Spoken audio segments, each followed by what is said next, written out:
大家好，我係 M&P 嘅創辦人 Edward， 好開心大家咧再收睇我嘅 channel。今日咧，我想帶大家睇一個咧我哋啱啱完成嘅項目啦，就喺北角海旋一個海景單位，面積大概係1110尺嘅3房單位。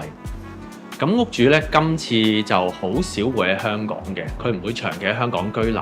咁佢哋俾個好明確嘅指示，我哋咧就係想做到一間咧酒店式公寓感覺嘅家俾佢啦。咁我哋喺設計嘅方向咧，就用咗一啲比較明亮啦、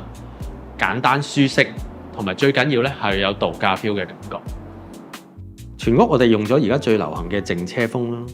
顏色嘅主調大面積咧都係用一啲淺米咧同埋灰色嘅牆布，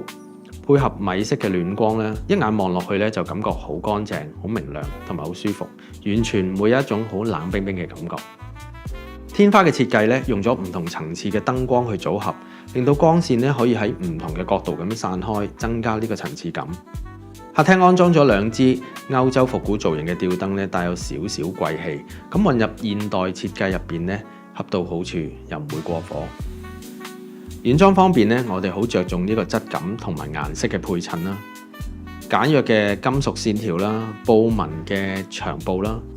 大理石紋嘅黑色同埋白色嘅茶几，再加上卡其色皮革嘅梳化咧，所有嘅線條顏色咧都好乾淨，做到真正嘅少即是多。整體設計嘅氣氛咧係一種低調嘅優雅，一種好安靜嘅奢華，而一種靜車嘅感覺咧係今年2026年豪宅裏邊最流行嘅設計方向。入咗嚟住整個生活嘅質素咧都會 level up 咗。主人房嘅顏色咧，我哋用翻全屋設計嘅基調啦，配合翻軟裝咧，我哋係用咗唔同深淺度嘅顏色啦，喺同一個色系上邊，咁整個畫面出嚟嘅層次咧就會豐富咗好多。咁同時咧，我哋喺一個面積要放一張 king size 嘅床褥咧，其實花咗少少心思嘅，因為本身地板同埋床嘅顏色咧係有一個對比嘅，咁為咗淡化呢一種壓迫感咧。咁我哋就放咗一張相對大面積同一個色系淺灰色嘅地氈，放咗喺地下之後咧，佢令到我哋可以淡化咗、模糊咗嗰個距離感。咁床嘅壓迫感咧，相對就會細咗噶啦。兩間房嘅面積咧，相對都會比較細嘅。但係我哋都會配備咗咧一張書台啦，同埋一個衣櫃俾佢哋日常生活使用。